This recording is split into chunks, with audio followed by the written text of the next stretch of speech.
It's Sunday morning with Mark Sainsbury.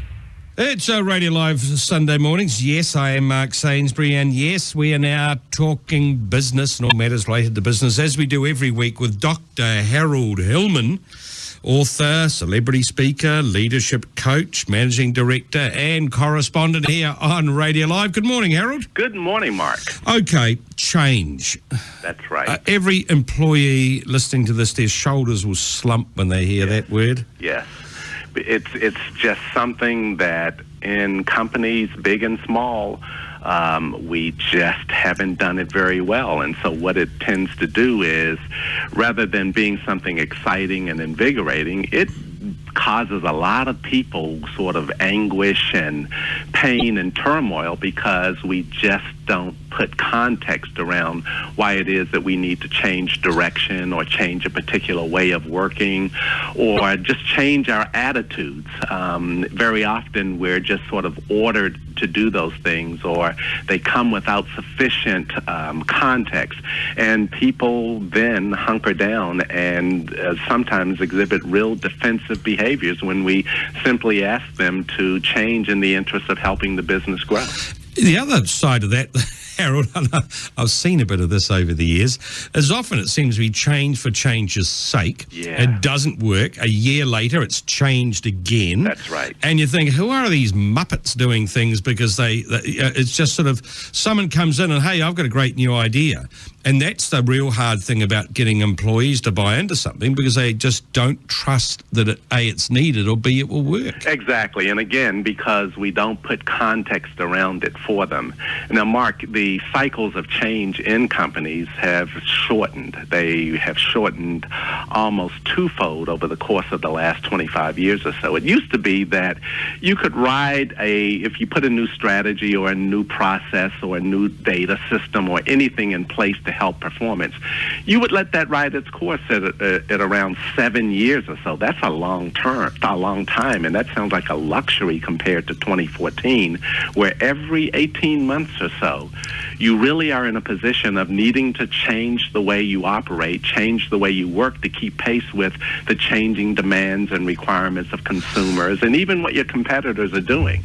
The problem is that the very people who we need to think differently and work differently, we sometimes just sort of jerk them around. We tell them that, hey, you've got to do it this way, and we haven't built a case for why. And we haven't made the future look very compelling for them either. So, it's a strange thing. And face it, Mark, sometimes change is just sort of forced on people, and they often have very negative repercussions. What drives change, Harold? Is it technological advances? And so you can understand that if you're an airline, and you've got a bunch of turboprops and jets coming, you've got to change it as technology and fuel efficiency changes. That's right. But within a company, what's driving it? Is it technology? Is it management practice? Is it fashion? Yeah, well, Mark, you're right on. You're spot on with regard to technology. Technology has been the biggest factor that has shortened the time cycles where we do have to change in organizations.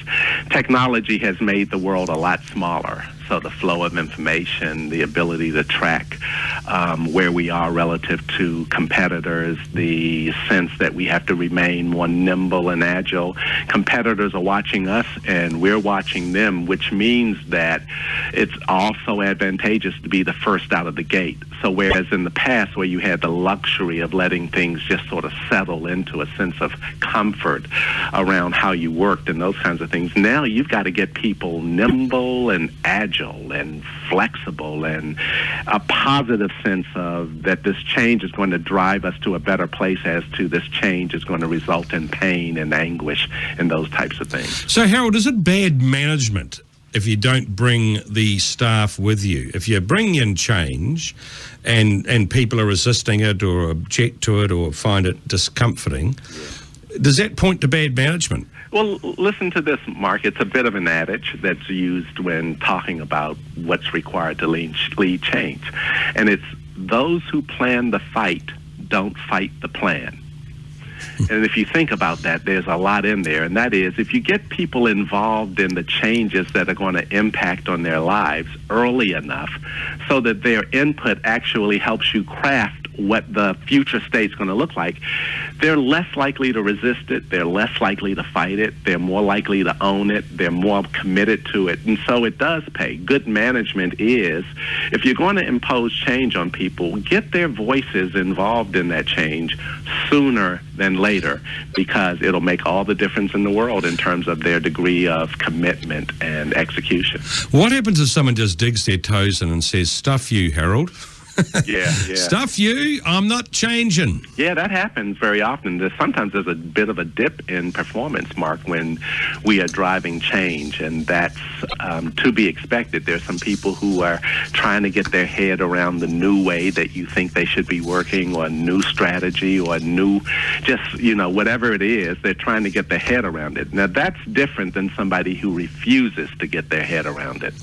And so you got to give people a chance to move from point A to point B, particularly if they've been working at point A for a while and it's ingrained. You got to give people a chance to actually think through and get their heads around the new way. But there are some people who just absolutely don't want to go to point B. And you've got to make a very tough call as a manager, in the sense of, do you want those people holding you back or creating a drag factor on your momentum? Sometimes we have to ask people to leave the organization because they aren't being conducive to the change that's required. And that's a real drag. It is. It absolutely is, Mark. Harold, thank you so much. It's Harold Hillman. And don't forget, check out Harold at sigmoidcurve.com. And Harold's with us every Sunday morning here on Radio Live with all sorts of fascinating, interesting advice on business and how it works. Hey, thanks a lot, Harold. Thank you, We'll Mark. talk to you next week. Okay.